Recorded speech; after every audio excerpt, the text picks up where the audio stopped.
அவனை இரிட்டேட் பண்றதும் நான் தான், அதிகமா கொஞ்சறதும் நான் தான், சண்டை போடுறதும் நான் தான், மறுபடியும் போய் சாரி கேட்கறதும் நான் தான். நடுவில் கிட்டத்தட்ட ஒரு 6 மாசம் பேசிக்கவே இல்லை. நான் அதுக்கப்புறம் ஒரு பர்த்டேல இந்த மாதிரி ஒரு இன்டர்வியூல தான் விஜய் சாரி என்ன மன்னிச்சிரு அப்படின்னு அந்த இன்டர்வியூ பார்த்துட்டு, என்ன நீ போய் டிவியில் மன்னிப்புலாம் கேட்டுருக்கேன்னா பேசலடா, அவ்வளோதான், எனக்கு உன் மேலே கோவம்லாம் இல்லை, பிஸியாக இருந்தேன், நீயும் பிஸியாக இருந்த, பேசிக்கல, அதுக்கு போய் சாரி கேட்டெல்லாம் கேட்டுருக்கேன். அதுக்கப்புறம் இந்த மாதிரி பேசுறேன். ஒரு இன்சிடென்ட் சொல்ல முடியாது, பட் என் மேலே தான் ஒரு இன்சிடென்ட்ல நான் கொஞ்சம் ஓவரா பேசிட்டேன். டின்னருக்கு தான் மீட் பண்ணியிருந்தோம், பேசிட்டே இருக்கும்போது ஏதோ ஒரு ஆர்குமெண்ட் வந்துச்சு. அந்த ஆர்குமெண்ட்ல வந்து அவ்வளோ கூடவா நீ பண்ண மாட்டேன், இது கூட என்னெல்லாமோ பேசிட்டேன். என்ன விஷயம்னே தெரியாம நான் பேசிட்டேன். அது ஏன் தப்பு தான். அவன் என்ன பண்ணான், இவன் என்ன பண்ணான்னு தெரியாமலே நான் இவனுக்காக பேசிட்டேன். ஓவரா பேசினோன்னு வார்த்தைலாம் விஜய் கிட்ட வராதுங்க. அதுதான் சொல்றல, பெரிய வார்த்தைகள்லாம் வராது. ஓவரா பேசணுன்னா அப்படின்னு நினைச்சது தான். சேர் விட்டு நான் போறேன், குட் நைட் அப்படின்னு போயிட்டான். அதுக்கப்புறம்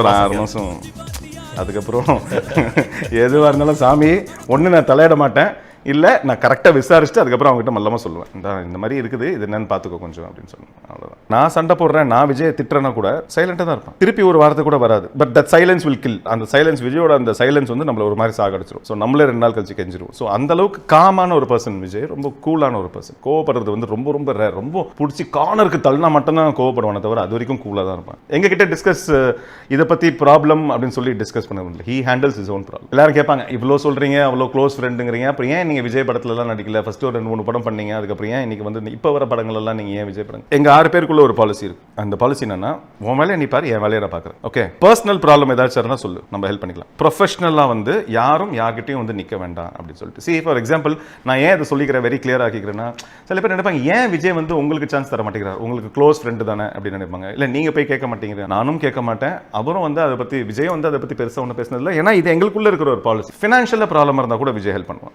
ஸோ அதான் சொல்கிறேன், இப்போ எனக்கு ஒரு பிரச்சனை, எனக்கு வீட்டில் இப்படி ஒரு பிரச்சனை, எனக்கு டக்குன்னு இது வேணும் அது வேணும்னா 100% நான் கேட்காமலே அதை கேள்விப்பட்டாலே அவன் வந்து நிற்பான். விஜய் இந்த இது வச்சுக்கோ, இதான ப்ராப்ளம், இது சால்வ் பண்ணிக்கோ அப்படின்னு சொல்லி. ப்ரொஃபஷனலாக நாங்கள் கேட்கக்கூடாதுன்னு முடிவு பண்ணிட்டோம், அதை பற்றி பேசிக்கூடாதுன்னு முடிவு பண்ணிட்டோம். வேலையில் என்ன நடக்குதுங்கிறது ஒருத்தர்கிட்ட பேசிப்போம். ஆனால் எனக்கு நீ வேலை வாங்கி கொடு, நான் உனக்கு வேலை வாங்கி தரேன். நான் ஒரு டேரக்டர் சொல்கிறேன், அவர் உங்ககிட்ட கதை சொல்லணுமா, நீ கதை கேட்குறியா, இந்த பேச்சுக்கே இடம். ஏதாச்சும் ஒரு டேரக்டர் விஜய் கிட்ட கதை சொல்லணும்னா நிறைய பேர் எங்ககிட்ட வந்து கேட்பாங்க, என்கிட்ட வந்து கேட்பாங்க, சார் நீங்கள் க்ளோஸ் ஃப்ரெண்டு தானே சார், அவருக்குன்னு ஒரு ஸ்கிரிப்ட் எழுதியிருக்கேன் சார், கொஞ்சம் தயவுசெய்து கொஞ்சம் அப்பாயின்மெண்ட் வாங்கி கொடுங்க. No, I can not. பக்காவான அண்டர்ஸ்டாண்டிங். இந்த அண்டர்ஸ்டாண்டிங் தான் 25 இயர்ஸ் உங்களுக்கு கொண்டு போயிருக்கீங்க. ஆமாங்க, இல்லாட்டி அதான் சொல்றல, இப்போ உங்களுக்கே தோணி இருக்கும்ல, ஏன் விஜய் படத்துல நீங்க நடிக்கல, மெர்சலா போயிட்டு இருக்க ஃப்ரெண்ட்ஷிப்ல எதுக்கு விரிசல், அதனால அதெல்லாம் வேண்டாம். அவ்வளவுதான். ஒருத்தங்க வளர வளர வளர வளர தான் ப்ராப்ளம்ஸ் வந்துகிட்டே இருக்கும். ஏதாச்சும் ஒரு ஹிண்ட்ரன்ஸ், ஏதாச்சும் ஒரு ஹர்டில் அவங்களுக்கு வந்துட்டே இருக்கும். விஜய் வந்து ஸ்கிராச்ல இருந்து நான் பார்த்துட்டு இருக்கேன் இல்லையா, ஒண்ணுமே இல்லாத விஜய்ல இருந்து இப்போ தளபதி விஜய் வரைக்கும் நான் பார்த்துருக்கேன். ஒரு ஃப்ரெஷ் ஆக்டர் விஜய்ல இருந்து தளபதி விஜய் வரைக்கும் நான் பார்த்துருக்கேன். விஜய் மாதிரி ஒரு பொறுப்புள்ள ஒரு அப்பா, ஒரு பொறுப்புள்ள ஃப்ரெண்டு, சமுதாயத்துக்கு ஒரு கெட்ட விஷயத்தை நம்ம கன்வே பண்ணணும்னு நினைக்கவே மாட்டாங்க. அந்த ஸ்டார்டம்ல இருக்கிற ஆஸ் அன் இண்டிவிஜுவலே விஜய், அந்த ஸ்டார்டம்ல விட்டுருங்க, ஆஸ் அன் இண்டிவிஜுவலே விஜய் வந்து யாருக்கு ஒரு தப்பான விஷயம், ஏங்க நான் சண்டை போடுறேன், நான் விஜய் திட்டுறேன்னா கூட